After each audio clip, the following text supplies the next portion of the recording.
All right, guys, welcome back to Beer and 40K. So we're here today. I'm just going to be messing around with my little kill team builds, and I have my Tyranid and my Genestealer cult lists going up, being assembled here. So this is unscripted, and basically it's a big test to see about these live streams. See what you guys think, if you might be interested in more in the future. So here's kind of what I have going on. You guys, if you've seen my Genestealer cult lists, you have seen that I am planning, I'm planning for kill team, but I also have two kill teams kind of going on here, recycling a lot of the same units. So I have a Space Hulk themed Genestealer Tyranid list that is pure Genestealers, and so a lot of these Genestealers are going to be used in my Genestealer cult kill team. So let's see what I have here. Here I've been doing a little bit of converting on a Death Core of Krieg model that I'm going to use because I didn't have a flamer.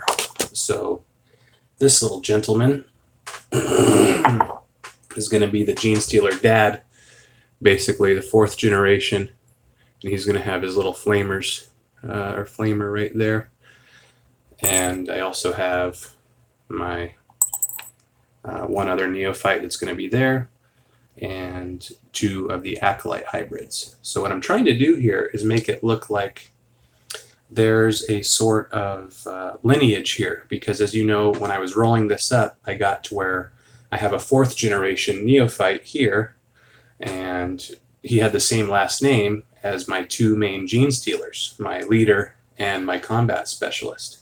So what I'm trying to do is make it like where I have some Genestealers like these that are basically strain zeros, so the 0 generation. So these would be what would be out in space, basically, and they infect people, and I want to have a subsequent, in only a few models, demonstration, basically, of what is going on with the cult. So for the 1st generation, since my guys from space, they're actually Tyranid Genestealers, have that kind of Cthulhu feeder tendril face going on, I figured the 1st generation acolytes, and I'm going to have 2 acolytes in the list, the 1st generation will be represented by having one of these kinds of faces on there.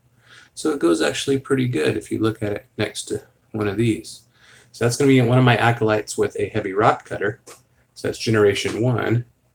And then generation 2 will be another acolyte with a heavy rock cutter, who's going to have, a slightly, slightly more human face.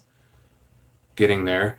And I haven't quite decided. I really like this face, but I'm not sure if I'm going to be able to pass it off as a 3rd generation. But getting slightly more and more human as time goes by, until we get to the 4th generation, who in the kill team is Mr. Arnott, or Arnault, who is the converted cultists there. So let's see if I can fix him up real quick. I'll show you.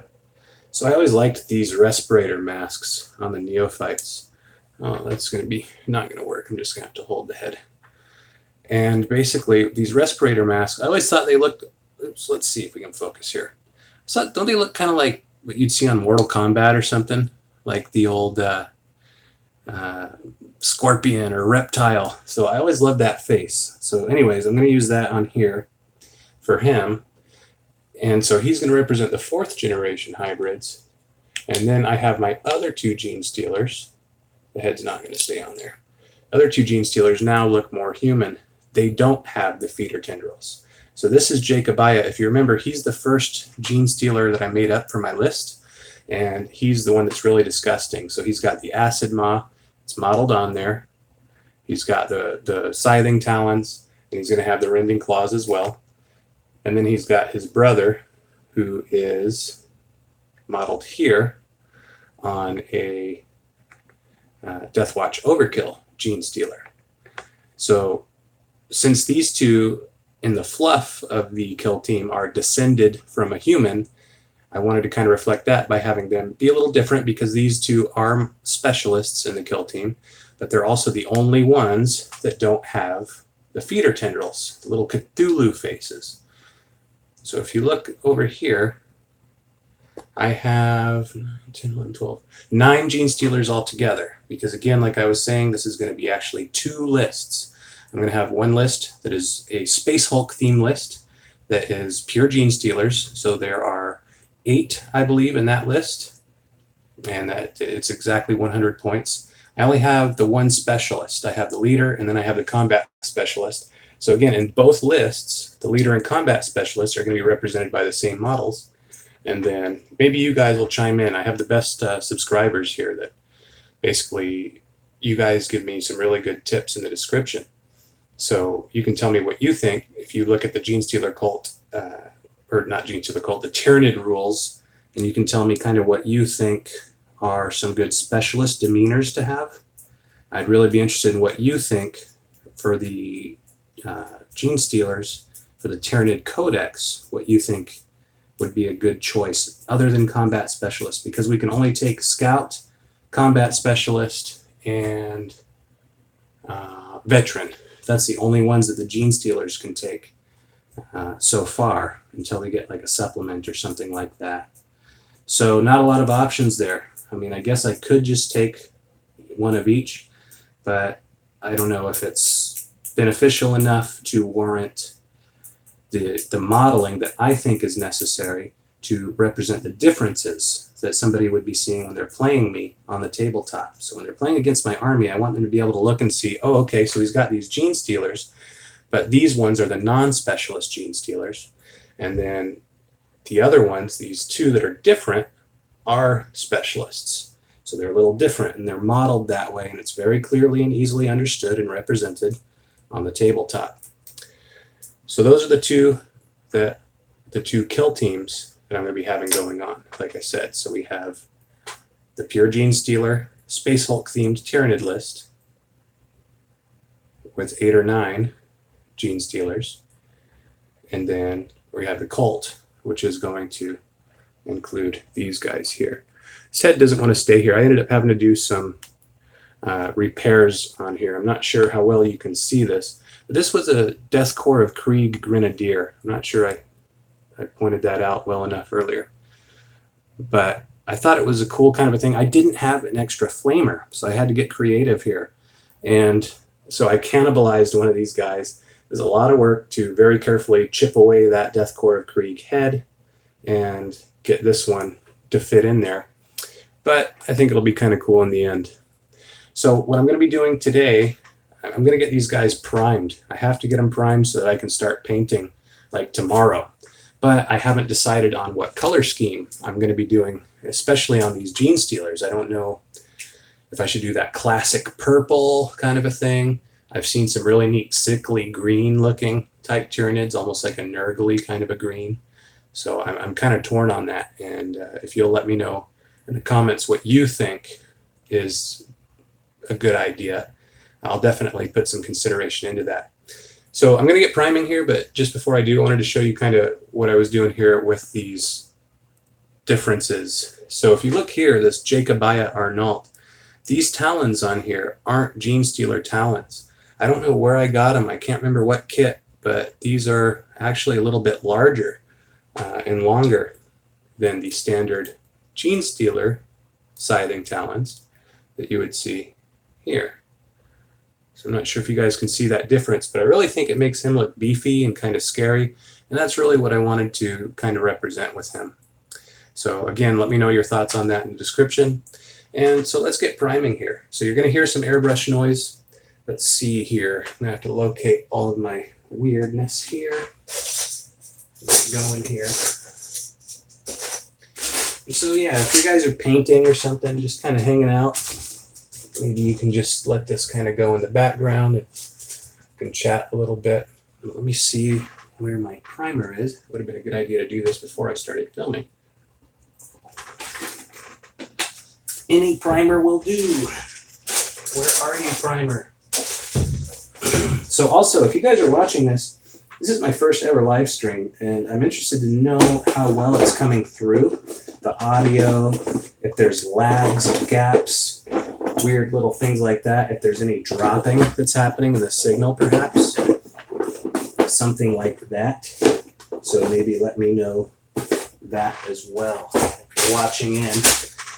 I see we have a couple people right now. Hi, guys. I'm trying to find my primer. I'm going to be doing some priming here for these Genestealer cult, little kill team guys that I have going on.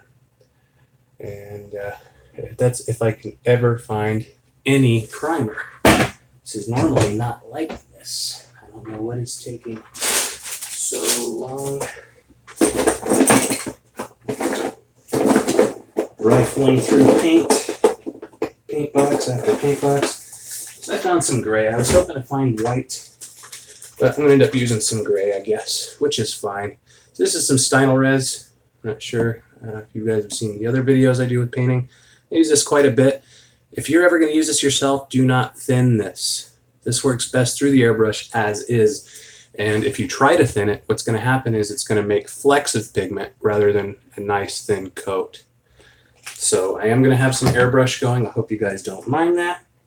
You will hear some compressor noise, but that'll be in a moment once I get going. So I hope you guys are having fun with your kill team builds out there. Interested to know if you've been playing games. I found out that the local GW to me is going to be having, starting next week, there's going to be a little, what do they call that? Like a tournament almost, or a little group thing. I'm not sure if there's prizes and all that kind of weird stuff, but it's supposed to be a pretty big event. I guess they have a lot of people playing Kill Team. And so I'm not sure exactly what Kill Team I'm going to end up bringing.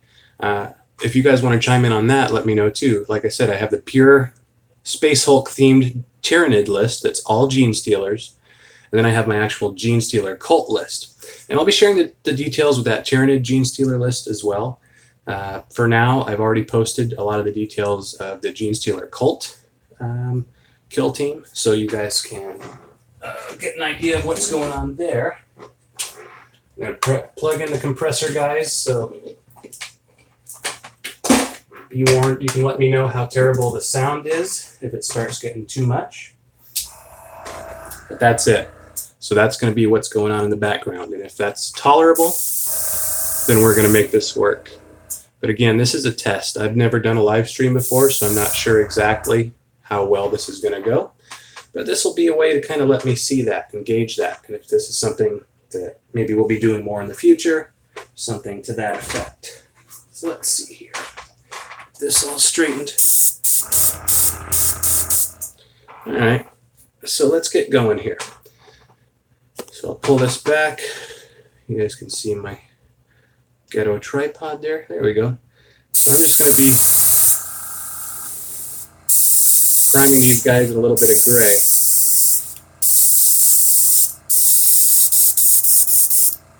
And you probably won't see much of a difference here, actually, because everything is gray.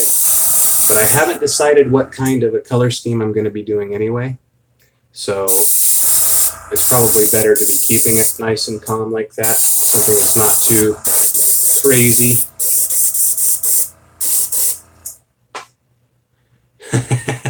Thank you, man. I see you, Jan Bartos. Thank you. Just saw a comment come in. How are you doing, man? Hope you're doing good. Hope you're playing Kill Team. I'm getting excited out there. I'm trying to build mine up and get my Kill Team going. I have a couple ideas for a Tyranid list and a Genestealer cult list. So I'm just going to prime these guys up, give them a light dusting.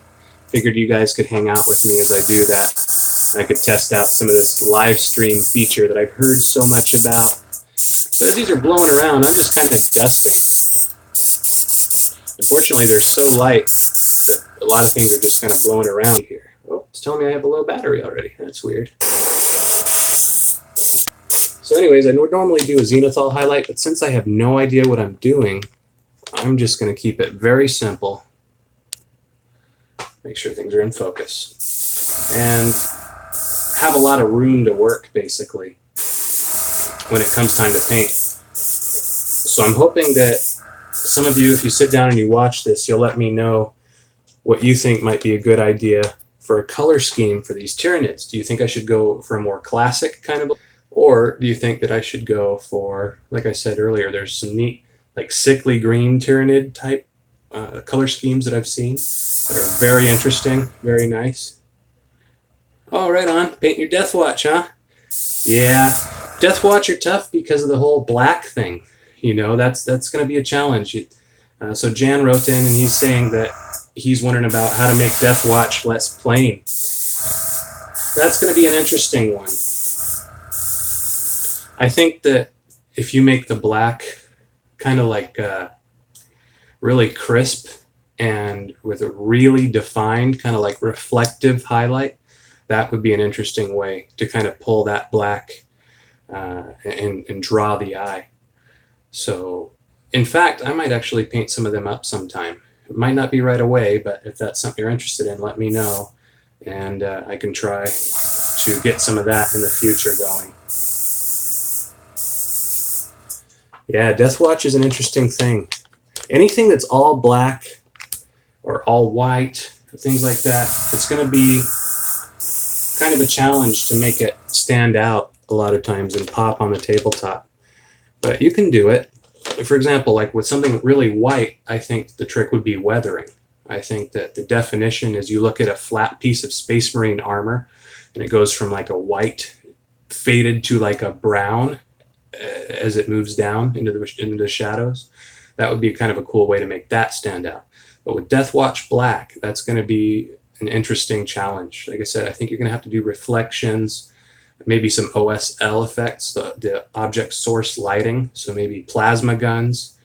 A neat way to kind of do that would be to look up, if you're not familiar with it, chiaroscuro, I believe it's called, painting. So that is pure light. And so you're taking basically what somebody does with a zenithal highlight, you're taking it to the extreme and basically making it to where there would be one light and boom, that's it. Oh, so Zanzelin's writing in. I got myself a bandoliers and starter pack. A blue highlight or dry brush can help as well. Black Templar, I used blue to dry brush. Oh, it took the... I didn't get to finish reading that before it took it off. Dang you, YouTube. But yeah, dry brush is kind of... It's interesting how versatile that kind of technique is. And it's something that not a lot of people actually use. They use it very, very little. But you can do a lot with dry brush because you can add texture and stuff like that. So I'm not sure how well you guys can hear me over my compressor. So I'm pulling this thing off to the side to prime it up real quick, just to make sure I get everything that I need to. The good thing with priming is you don't need to cover every single bit, you know. So let's see, blue highlighter, well, my Black Templar I used blue dry brush in the black. It helps stand out but not stay flat and plain looking. Yeah, good comment, you know. And, oh, thank you for telling me you can hear me fine. That's great. Yeah, I was worried because this compressor is a tankless compressor, and sometimes it's going to be just going and going and going as I'm painting. So I was worried about that. But yeah, dry brush is a great thing. Not only does it do edge highlights kind of better than edge highlighting in a lot of ways, it can add texture. And sometimes there's a lot of happy accidents that happen. For example, a tiny little streak over a Space Marine shoulder pad. That might be something that you would rush to try and fix normally, but if you go back and add a darker shadow underneath that and then a further highlight on top, you can turn that into a scratch and it starts to look like weathering and battle damage. The great thing that I love about dry brushing is texture. I think that if you're doing cloth, it is really important to think about painting in terms of effects, painting effects rather than painting things. Happy accidents is why my army looks... Yep, same with a lot of mine too. So Zanzelin wrote in saying happy accidents are why my army looks the way it does. And I agree. You know, some of these things that you wouldn't necessarily have wanted to happen actually end up enhancing your work. But the texture, like I was saying, if you don't know how to paint something or what to do, fall back always on the advice to paint effects and not things. And that will teach you through your mind's eye how to create some of these things. So for example, like I was talking about cloth. Well, cloth has a texture. And so instead of saying, oh, I'm going to paint blue cloth, you would think about the texture of the cloth. Is it a rough textured cloth? Is it smooth? Was it crocheted together or knitted so that there are holes and pores in the cloth? And how you approach painting that will change depending on the effect that you're trying to do. And so dry brushing a lot of times is great for things like cloth because, you know, you're getting texture in that. So for example, if you wanted to paint something like blue jeans, a lot of times you would go with a blue and then you would go slightly lighter blue with a dry brush. And you do that 2 or 3 times, and pretty soon you start to get a texture that looks like blue jeans or denim. And you can go through with, say, inks for some stains, or maybe some brown ink, glaze that in, and that'll look great. It'll look like actual blue jeans and stuff. So for those of you joining in, I see we've got a couple new viewers. I'm painting up my kill team right now. I'm just doing some priming because this primer needs to basically dry overnight. So let's see, Zanslin says, I make do a lot of dry brushing because it's easy and fast. Yep, table quality is my standard. Just I don't like painting, but it looks good from a distance. Yeah, you know, another good thing about dry brushing is how quick it is. I'm a very slow painter. As you can see, we're about 20 minutes in, and I'm still just priming. So getting even a small kill team on the table can take quite a while if you aren't the fastest painter in the world. So let's see here. Got the Death Core of Krieg conversion almost primed.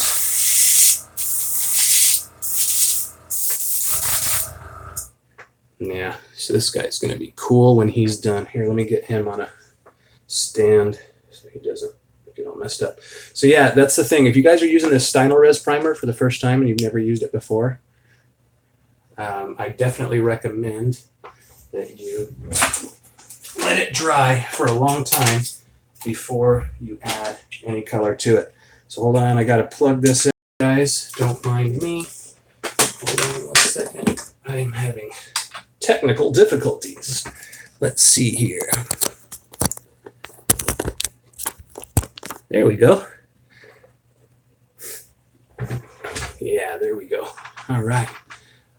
Oh, so we do. It's very late, early in the morning here in the U.S., so I wasn't sure how many viewers we would have on this. But you know, you got to get this stuff done sometime when you find the time. So that's what I'm doing, trying to crank these guys out real quick. Just get them primed so tomorrow I can start doing things. Yeah, it's really important, guys. If you're using this Stynylrez primer, if I can find what I did with it. Oh boy, this is why organization is important. Well, let's be in focus here. Why is this not focusing? Oh yeah, as you start to throw a primer on it, sometimes it wants to go out of focus. But yeah, the Stynylrez primer, if you've never used it before, like I said, there's a few things to it. Don't thin it, or else you're just going to get pigment and not paint. And let it dry for a long time before you actually start putting any paint on top of it. Usually overnight. So it says, I'm up, couldn't stop thinking about kill team. Yeah, otherwise I'd be sleeping. Got to work in a couple hours. Gonna work on kill team terrain. Yeah, Zanslin. You know, I didn't buy the box set. I'm still debating on it. I bought the Genestealer cult components from the box set off eBay, and I'm waiting on those to come. And I'm still debating on it. I'm still trying to decide, am I going to get the big box for the terrain? Because painting up that terrain just seems glorious. And sold by itself, you know, I was looking at the prices and it's like, you know what, if you're going to get the terrain and a kill team separately, unless you already have a lot of models, unless you already had everything you needed, and, you know, you're getting the rule book on PDF and stuff, if you're going to play Genestealer Cult or Mechanicum, and you wouldn't mind having that terrain, it might not be a bad idea just to get the box. So I'm thinking about it. I'm not sure. Yes, I already have a lot of neophytes, but you can never have too many as a Genestealer Cult player, can you? So let's see here. Get this guy cleaned up. Primed. So I'm interested to know what you guys think about these Genestealers here. So I gave them all of them have the feeder tendril Cthulhu faces. Boy, this thing is not wanting to. There we go. Oh, for a second, I almost had it. Yeah, once you start priming. If you really want to have everything, Zanzlin says, if you really want to have everything you need for it, terrain board, yeah, not rely on the event organizer, go to a store. Yes, I agree. If you want to have everything that you need, it's definitely a good idea to consider the box. I think it's a pretty good deal myself. Maybe it's because I was waiting 5 months for the release to happen, but now that it finally has come, I like it. So yeah, all the Genestealers, I was trying to show you guys this. All the Genestealers pretty much have the thing here. So Jan Bartos says, guess you cannot play Sisters of Silence and Kill Team? No, not yet. We're waiting and hoping that we're going to get supplements in the future. So Games Workshop has already said in the rule book that there's going to be future supplements. So that's going to be the thing. We're going to have to wait. There's a lot of armies that right now, well, I mean, a few that you can't play in Kill Team. Sisters of Battle, Sisters of Silence, the Custodes, Demons, any kind of like Demonkin other than Nurgle. And so that's left a lot of people out of Kill Team so far. So we're hoping in the future that we get some kind of a supplement, you know, kind of like what they're doing with Necromunda. Sorry guys, I'm going to get this in focus, I promise. So yeah, like what they're doing with Necromunda, they're just going to, I have a feeling that we are seeing the tip of the iceberg and that there are going to be books upon books and supplements upon supplements for this thing over time. So I'm still just priming, guys, working on this guy's arms. So the Deathwatch Overkill Genestealer, he's my leader for the Kill Team. Both Kill Teams have the same leader and the same Kill Team, the Combat Specialist. Boy, once you start putting primer down, oh, and it touches the black of my backdrop, it really does not want to focus. Let's see here. So it's guaranteed eventually. Grey Knight Psychic Abilities is nerfed right now. Reduced range. Yeah, Zanzlin. Yeah, reduced damage instead. It was weird to kind of see that they're doing Grey Knights and not demons. So, you know, and it happens sometimes in the lore too. So Jan Bartos says, before I left to Japan, I ordered 10 Sisters of Silence, and in Japan, I found out about Kill Team. Yeah, I know. They when they finally started pushing the announcement that was coming, it came really quick. They announced it 5 months ago, but they didn't make a big thing about it. So I ordered Kill Team box for local shop, Jan Bartos says. Yeah, good, way to go. Well, I hope you enjoy the Kill Team. Yeah. So getting this guy done. So yeah, I'm really excited about this. So what I'm doing here, this is going to end up being for 2 different Kill Teams all together. A Tyranid faction Kill Team that is all Genestealers, as many as I can take, because you guys know I love Space Hulk, and I'm going to run that Space Hulk theme list. And then I have the Genestealer cult list, which you guys have heard already. You've seen that if you watched my last video, or my second to last video, I think. So getting these guys primed up. It's actually moving pretty quick here. Like I said, I'm kind of a slow painter. I'm trying to take my time where I can. Some techniques you have to move really quick. You can't take your time, unfortunately, if you're wet blending and stuff like that. But priming is pretty easy and simple. That's why I figured, you know what, I would try and do this live stream. Just sit down and chat and see what's going on. All right, so Zanzlin says, I actually played that list 10 times now, the 9 Genestealers. Ooh, what do you think? What do you think of that list, Zanzlin? So you've played that? Let me know. And so Jan Bartos says, can Genestealers of the cult fight against Tyranids? Yeah, I talked about that in a video, that I thought it was weird in the beginning. You know, why would my Genestealers fight against Tyranids? You know, this is what they're here to do. And so why would my Genestealer cult fight against it? And so I made up my own fluff, kind of, my own story and background for the X86 project. So a group of Tyranids that was weaponized. We don't know who. Could have been the Alpha Legion, could have been the Mechanicum, you know, a dark heretic Magos, but somebody turned them into a weapon even more so than, you know, than they were before. Maybe under the false, mistaken premise that they were doing something good for the Imperium, maybe. And so let's see if I can get this to focus better. Well, there we go. First technical difficulty moment. Hey, maybe it'll focus now. There we go. All right. So it says, sorry, looking for my glue. Yep. No worries, man. But yeah, let me know how that goes, because here's the thing. I found out today that the local GW store is going to have a little tournament coming up, a kill team, kind of a competitive thing, which is weird because we thought kill team wasn't going to be competitive. But the sheet was full, and I was the last name. I was able to put my name on there. I'm sure they'll still let other people come in, but it's something that it's going to run about a month, and it's going to be basically pickup games happening that are contributing towards a total. And so with this going on, since I'm building 2 kill teams, my question is, do I bring this Tyranid list, the Space Hulk themed pure Genestealer Tyranid list, or do I bring my Genestealer cult kill team, you know, which might be slightly more rounded, but is going to still have a lot of the same themes going on. So interested to know your thoughts on that. If you guys have an opinion, you can actually see my kill team list ideas if you watch one of my last videos. But let's see here. But I haven't shared my Tyranid list yet, so I guess it would be kind of hard to make that decision, huh, if you guys haven't seen that. So it's very simple. The Tyranid list has basically the pure strain Genestealers only. So let's see. Zanzlin says, yes, kill team is going to be supported like Shadespire. Every month is a tournament. Good. Yeah, I'm hoping, you know, even if it's not tournament necessarily, I want to be able to play this. I was really worried when this was first announced that this was going to end up being another skirmish game that dies. So let's see. If you're by a GW store, Zanzlin says, go ask about it. It's organized play. Yeah, I'm pretty close. It's about 20 minutes away from me is a GW store.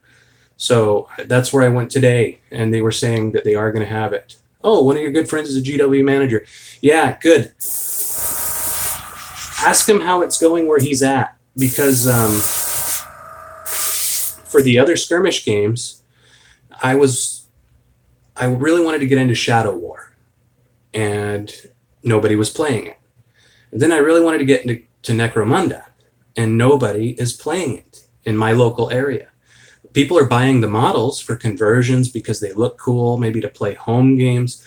But at the actual stores, nobody was playing it. And so I wanted to do one of these narrative skirmish type games for a long time. And, you know, it just wasn't happening. And so I'm very excited to know, you know, that GW might be giving this a fair shake, so to speak, and helping it to be successful with support. You know, future supplements, future kind of tournaments locally, different incentives maybe to get people playing.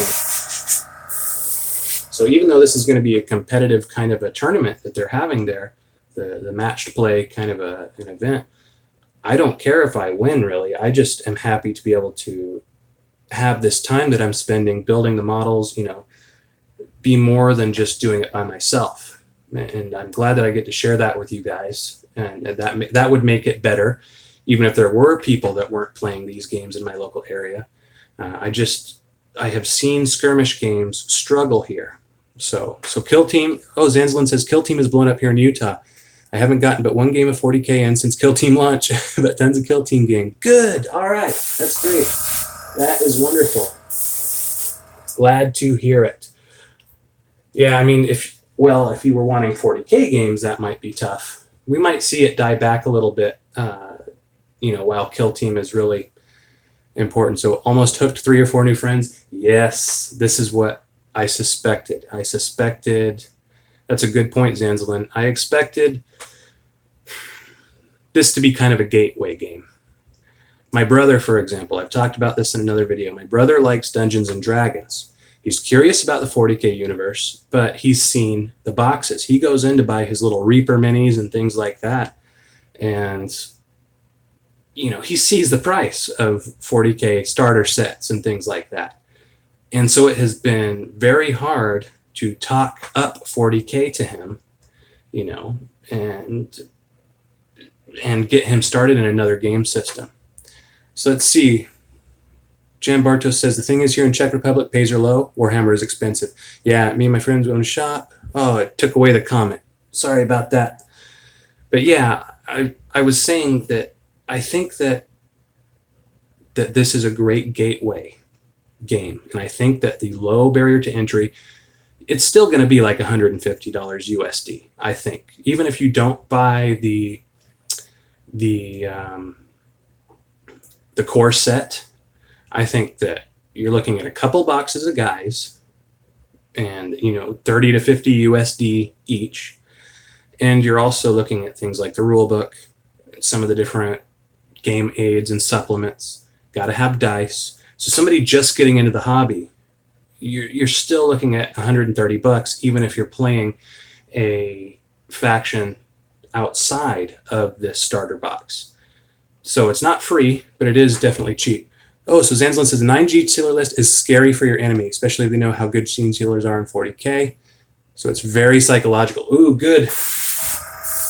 Yeah, I'm tempted. I really like the metabolic overdrive tactic. I think that, I mean, yes, it's 2 command points, which is an expensive tactic for the Tyranid kill teams. But you take a Genestealer, like my guy Jacobiah, who's got the Acid Maw, reliable AP -3, and he's my combat specialist, so 4 attacks. And you move him, use Metabolic Overdrive, so he gets another free move, and the Genestealers get to re-roll charges for Swift and Deadly. So Jan Barcha says we're 50-50. Oh man, they barely put these comments on there for like 2 seconds on the screen. I'm sorry, guys. Sorry about that, Jan. I was trying to read your comment, but I was talking and looking at my paint, and by the time I noticed, it was already fading. Sorry about that. But I really think, like I said, you take these Genestealers. They have if you go with a Tyranid faction, they have Metabolic Overdrive, the 2 command point tactic that they have there. So you take a Genestealer, he can move his full 8 inches. He gets a free move again with Metabolic Overdrive. It's not free, but you're paying 2 command points. He gets another 8-inch move. So already that's 16 inches, and they re-roll charges. So Zanslin says, set up. They move fast, get into it turn 1. Most I've gotten in melee turn 1 is 5 out of the 9. Woo! Biggest thing is the flesh wound roll. If they get flesh wounds and not remove yeah. By the way, that kill team of yours looks nice. Thank you, Jan. Crippling your ability to win. Yeah, Zanslin, it has really been interesting wrapping my head around this flesh wound aspect. It's almost like, what is this, like a 4++ on an Orc Gretchen? You know, this flesh wound thing is really something interesting. I've seen things where people were supposedly not removing models from the table until turn 5, and turn 3 seems to be very standard. So it's very interesting, and that's why I'm hoping things, like I said, the heavy rock cutters. That's why I have 2 of those in my Genestealer cult list. Yes, it's situational, but they're hitting on 4s, you know, so you're getting a 50-50 chance of getting that in, and every wound that happens is a possible instant death. So you just roll a d6. If you get higher than that, then if you roll on that d6 higher than the model's remaining wounds, they're instantly slain. So it bypasses a lot of that flesh wound stuff. That's also why I started taking flamers, is to get around some of this obscured -1 to hit. So Zanslin says, lost a game versus Chaos Cultists, 3 Space Marines, 17 Cultists. Didn't remove a model. Yeah, till turn 3. Oh, man. Yeah. Were you playing Genestealer Cult with that list, Zanslin? Let me know if you get a chance.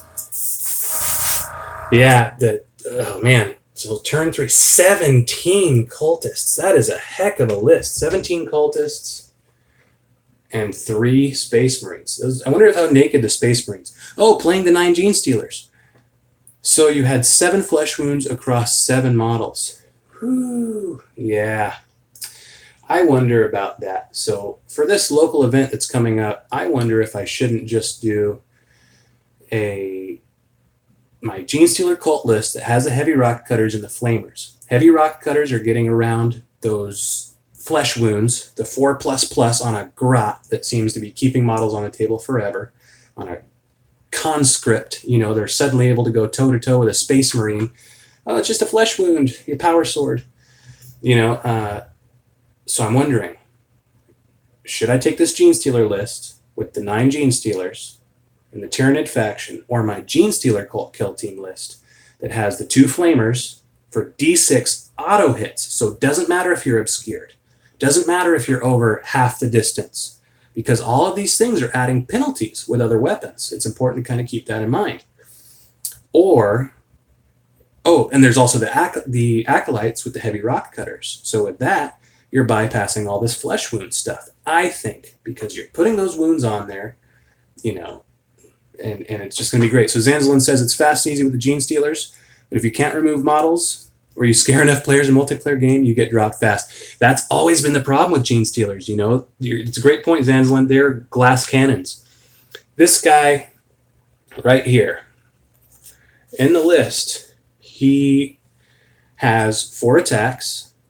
Right, he's got his acid moss, so AP -3, but all he's got is that 5-up invuln. So unless I roll lucky and take flesh wounds, that's it. He's got 1 wound, and if he gets gibbed, he gets taken out, I'm in trouble. So yeah, that's the struggle with Genestealers. Yeah. So Zanzalin says, I found the extended carapace works better than the reroll charges. Interesting, because the 4-up save is much nicer than the invuln. That is something I've been debating, and I'm glad that you wrote that in, because I've wondered, especially on things like, for example, my leader. A Genestealer is my leader in this kill team. Should I put that extended carapace on to keep him on the table, farming those command points longer? The thing about it is, I've been told I have a 40k bias. So coming into this from 40k, playing Genestealer cult, I'm immediately thinking Genestealer should be fast and deadly. So with that swift and deadly change that's happened, it really affected my thinking of how a Genestealer should work. Or I shouldn't say that. I still think Genestealers should work the same way. So I've been very conflicted about making them tough or making them fast with that extended carapace. It all keeps coming down to that 2-point command point strategy or tactic that the Tyranid faction has. So that metabolic overdrive, that is insane speed. You're talking 8-inch move, spend 2 command points, get another 8-inch move, and then you can declare a charge, re-rolling that assault. So I've been debating, but just like you said, or we were just talking about, there's only that 1 5-up invuln and the hope of maybe a flesh wound after that that's keeping your guy alive. So it's a toss-up, If you think that the extended carapaces are good, Zanzalin, I might have to play with that. Maybe I will try it out, even if it's just on a couple guys at first, so I can kind of compare on the table. This is all so new. I don't know, what to do. So, Zanzalin says a veteran with 1 command point can be an inch away before turn 1. Ooh. Front row can still be charged, but you won't take too much overwatch by blind charging. Good rolls can get half your force in, the rest move 8 plus D6 and charge turn 2. Yeah. I think you're talking me into it, Zanzalin. I think I might end up having to go and play with a few extended carapaces on my list. Especially because if I do that GW local tournament kind of a thing coming up, I know people are going to be playing for keeps. They're going to be playing hard. They're not going to be messing around. This is a very competitive meta.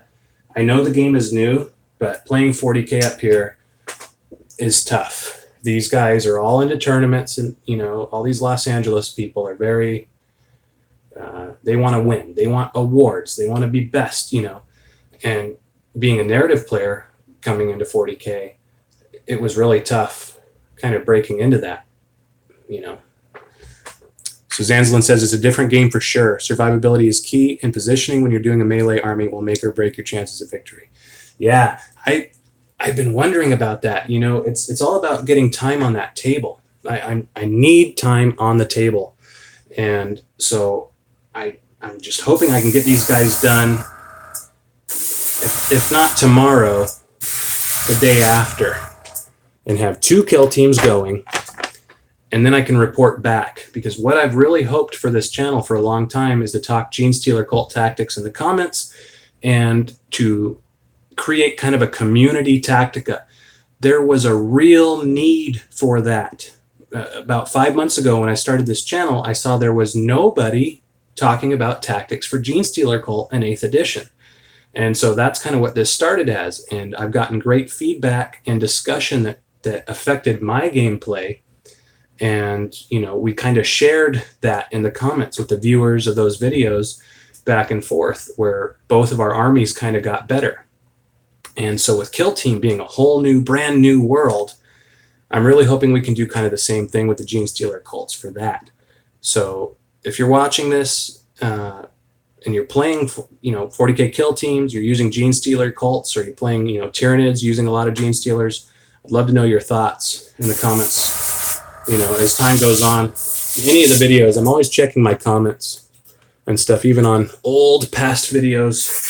I'm interested to know, because I look on there and I'll see, oh, 2 months ago, somebody wrote something in that was actually a gem. Great idea, great insight.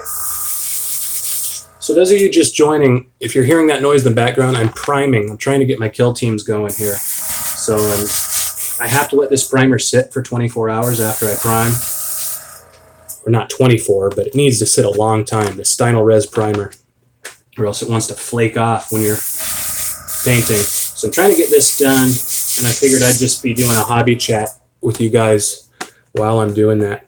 So if you're playing Kill Team, you're having some thoughts, maybe drop it in the description or the comments there. Join in the chat here with Zanzlin and Jan and I, and let us know what you're thinking about Kill Team thus far. Even if you haven't played yet, what are your impressions? Because I know a lot of people haven't played yet, but they're still, you know, they're building up their armies, and I'm interested to know, what is your army? What are you building up? What are you thinking here? So let's see. Boy, time's really going fast here. I'm surprised I don't have any dry tip on my needle. Things are really going great, because I've been talking and then forgetting to prime here for a little bit. Yeah, Zanzlin, I agree. Zanzlin says, I like to fluff the Genestealer cult in 40k most. Me too, man. Genestealer cult and Alpha Legion have the best fluff, I think. I don't know. I'm always going to be partial to those two. But Genestealer cult, you know, that whole idea is just fascinating to me. I like the Tyranids in general a lot for that, you know, that they're just like this force of nature. Because, you know, there's so much unexplored out there in space and all that stuff. You know that there's stuff like this going on somewhere far out. Oh, you like Genestealer cult and Black Templars, Anslin says. You know what? I have a lot of Black Templar bits. I've debated on doing a little display force of them for a long time. And if you've seen in the other videos, I talked about wanting to have basically a kill team that can fit in my case, that even if I'm not playing, maybe somebody new at the shop or something like that can join in and play that little list if they didn't bring theirs. So I see them browsing the range. I can walk up and say, hey, you want to play a game kill team real quick? And I would have like a Space Marine kill team on me, even though I don't play Space Marines. And I think if I do that, it might be the Black Templars, because I really love that that book Hell's Reach. I don't know if you've seen it, Zanzlin, but if you're into the Templars, if you haven't seen the Hell's Reach fan series that's being animated here on YouTube, check that out. I forget the guy's name, but it is great. He's done like 11 episodes now. And it's like he's made a 40K movie that is so much better than anything GW's come out with. Oh, yep, you've seen it? Good. Yeah, Grimaldus. That's such a good thing, man. I love it. Love it. It's my 40K juice is going. Oh, that book is why you got into 40K? You know, that's very interesting because it was a book that got me into 40K too. I used to work in the Venetian in Las Vegas, and we were a bunch of nerds there. And I would bring in books, and my friend Brad would read them, and he would bring in books, and I would read them. And one day he brought in a 40K book, and I had never heard of it. I was fascinated, and I loved it. I read it all pretty much over like 2 days, just when I was supposed to be working. And then he introduced me to Space Hulk, and it was on. So it was the Genestealers were there right away, you know, for me. But it's interesting that a book got you into 40K, because for me it was the exact same. I love the fluff of 40K. I'm a huge fluff hound, lore fan. Boy, my camera wants to do its own thing. So still just priming off camera, guys. What you're looking at, if you're just joining in, is this bunch of bits of Steelers and stuff. These are acolytes and neophytes. This guy here is a converted Death Corps of Krieg model that I chopped the head off. I have a few of these grenadiers, and I chopped the head off and stuck a neophyte head on there basically, and seems to fit good. I wonder if it'll stay now. Let me see. Oops, well, there goes the base. Let's see here how this does. Sorry if it's blurry right now. I'm not able to kind of see too much, but let's see here. Hopefully the head stays on there. Nope, doesn't want to stay. Yeah, I had to green stuff a tiny bit inside, and so now it's made it to where... Oh, Zanslin says, I'm a competitive person by nature, but a good story can hook me fast. Yeah, agreed. I like winning. I like winning also.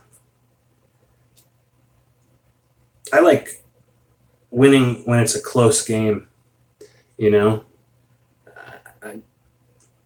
I mean, the goal of any Tactica should probably be how to raffle stomp your opponent. But if you have a really close game that you almost lose, and you like, or it's just right on, you know, the edge there, and then you pull it back and you win, that's a great day.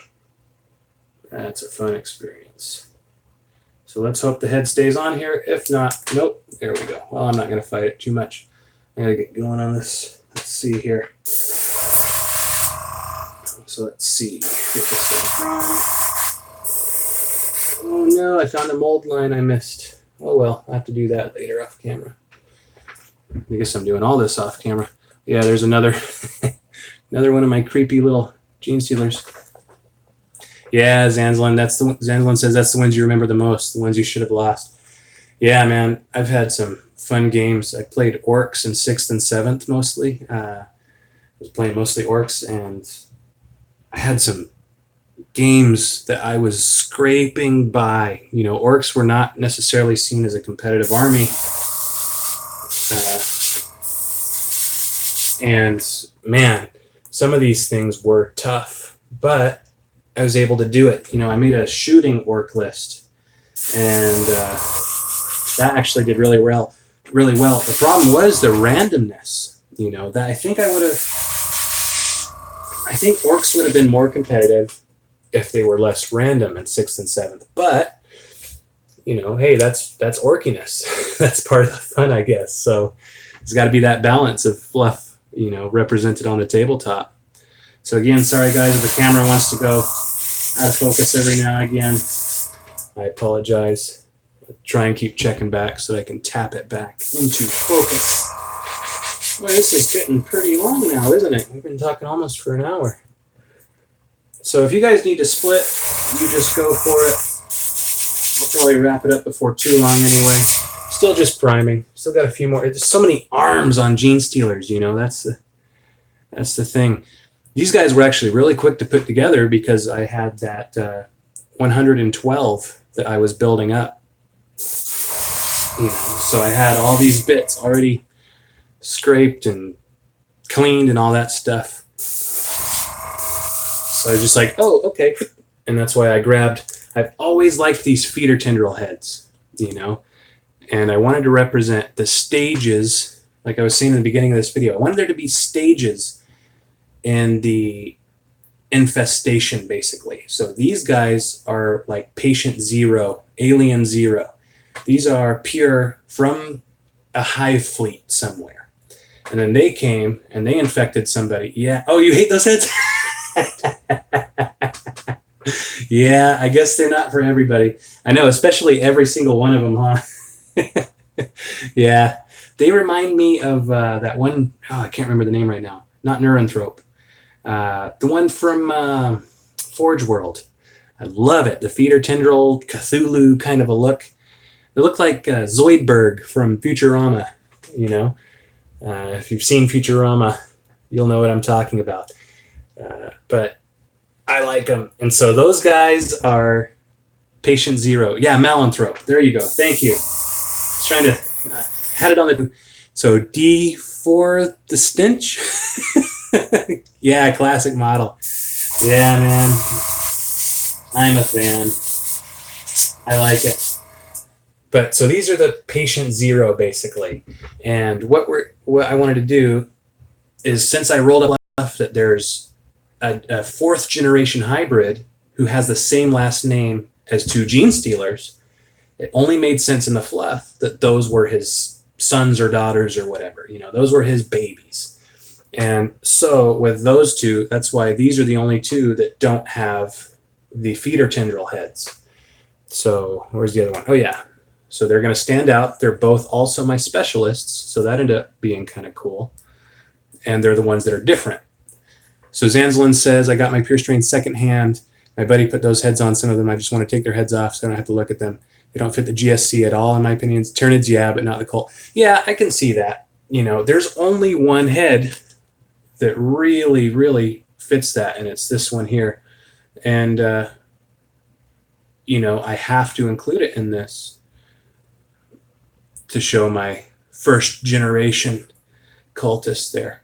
But yeah, it's really tough to make that kind of fit in with the cult because, you know, 1 generation away and all of a sudden all those feeder tendrils go away.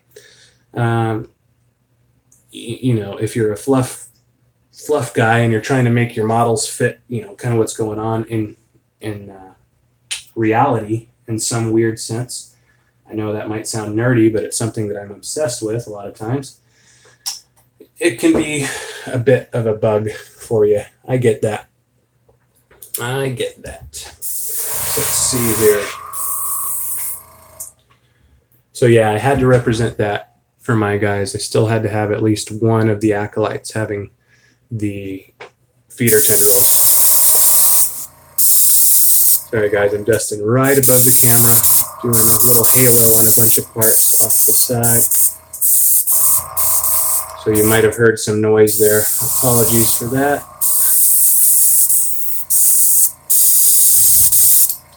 All right, so these guys are getting to be pretty primed.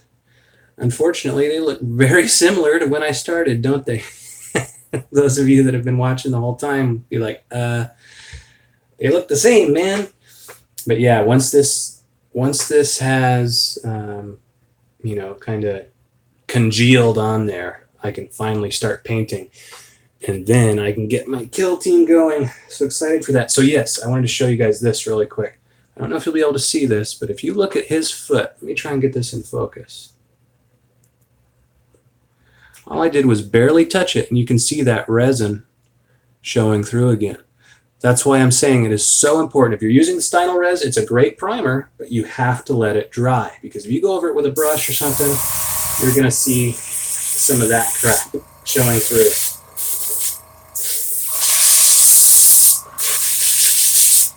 And definitely don't use it on metal. Metal, if you're priming anything metal, you really need to use a lacquer-based product. So something from a can usually. You know, one of the GW sprays would be good, or the Army Painter. Plastic you can use an acrylic poly primer. But anything metal, man, just do yourself a favor. Use a rattle can of some kind. All right, guys, so these guys are primed. I got to get out of here. I got to cool off. It's hot in here. I turn these lights off, clean out my airbrush. But I really thank you guys for coming and joining me here. And I'm interested to know if you have any kind of suggestions for the list in there if you've seen my other video and you've seen the Genestealer cult list that I have going on. If you have any suggestions, improvements, anything like that, let me know. And also, if you have any thoughts on, the kill team box, so far, your experience in kill teams, experience using kill teams with the Genestealer cult. So I use GW paints. Oh, Zanslin, I'm sorry. I was talking, looking at my airbrush. I didn't see that comment. Let's see if I can get it to pop back up. Nope. Yay, it's gone forever. Sorry about that, Zanslin. I'm sorry you took the time to type that out, and I missed it. But yeah, guys, let me know your thoughts on kill team in general. As you're getting out there, you're playing the cults, I want to know what your experiences are, and I want to kind of take them, come together, and make a tactica video from all this, and a series, on what works against what armies better, what your experiences are playing different factions. That's going to be huge, because imagine how many people, for example, tomorrow maybe you're playing the cult against Imperial Guard. Well, what works and what doesn't against them? That's valuable information for these fellow cult players out there. So if you're able to share any of that, so okay, Zanslin said, that's why I use GW paints. Hello, yeah, more expensive. People say it's the worst tabletop quality. I like GW paints. So he says, I'll write something in the list. In the last video, I shared the story. Yeah, I read that, Zanslin. Some of these things that you guys are writing are just GW. If they see these comments, I would be surprised, if they didn't see some inspiration in some of these things, because some of the stories and stuff you guys are writing up is just, it's really good, man. It's good quality. The fluff and the stories and everything. Oh, GW is doing a thing that says share your kill team. So maybe put some of that in a thing on their, I think it's their Warhammer community page. Share your kill team with them. I think they're going to have a prize and all that. If you share your fluff and you have a cool little kill team with a backstory, all that fun stuff. So, hey, while I got a couple of you guys watching before I sign off, see if I can get this to focus. Let's get these cleared out of the way. I want to look at him. So I don't remember what model these scything talons came from. If you know, let me know in the description. These are a lot beefier. I don't remember what I took them from, but if you look at the standard Genestealer cult, oh man, I hate this focus thing. You look at the standard Genestealer cult scything talons next to it, you'll see, yeah, it really hates the gray on the black.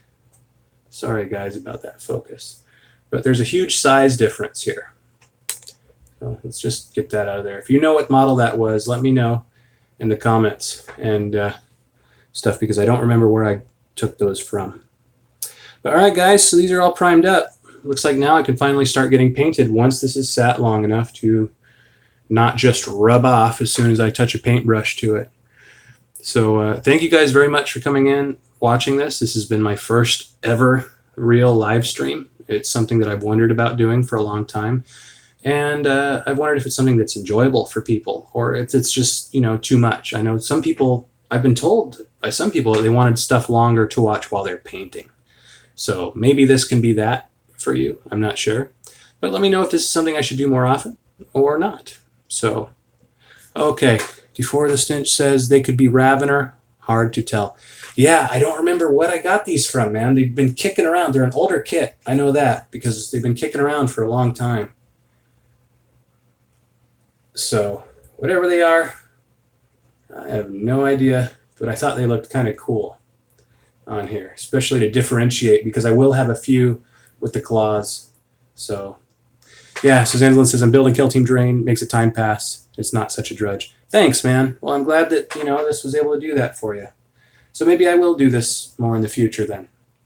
So it'll be interesting to see if people over the next few days watch this, or if they see, oh my God, an hour, and just don't even click. So anyways, guys, really, thank you very much. I'm going to sign off and get off here, but I appreciate everything. This is, the channel's just turning 5 months now.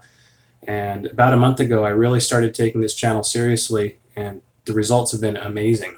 You know, we're up to almost, I think, 400 subscribers now from like 98 or something a month ago. So I really appreciate it. It's been more than I ever thought would happen.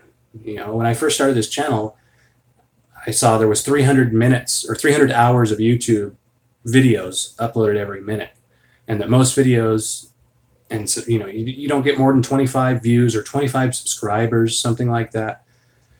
And this has just been really interesting. So thank you guys really for the journey, you know, sharing in it with me from this very beginning start. Who knows where it'll go? But it's grown beyond my expectations so far. So really, thanks for being with me on the journey. And I guess we'll be looking at these guys in a little bit more detail soon when I finally get some real color on them. So again, as I'm signing off, tell me what colors do you think might be a good idea for this? Do you think that the what is it? The classic Genestealer cult kind of purplish kind of a thing would be good? Or I'm also debating between that or a sickly kind of a nurgly green, which I've seen on some of the Forge World models that just looks very cool. I'm not sure how I would paint either one just yet. I'm not sure how detailed I'm going to go because I really want these things to get on the table. But let me know. You know, this is one of the mascots for the channel, so it's part your army too. So let me know what you think. What color scheme would you do? We'll put it to a vote or something in the comments. And I'll talk to you guys again soon. So let's see if I can turn this off without staying live streamed, without knowing that I'm live streaming, because this is my first ever live stream. So let's see. So Zanslin says, I'm doing black and browns, a dirty desert world vibe. Yeah, to match your guard. That's actually a really cool idea. I grew up in the desert, so I love all things desert. All right, guys, so here's the test. Thank you very much for watching. I'm going to try to turn this off. I don't know if it's going to turn off. I don't know if you guys are going to get a behind-the-scenes view here in a minute. Hopefully it works, but all right. So this is Tyranid 40K. Thank you for watching. I hope you have a great night. Take care.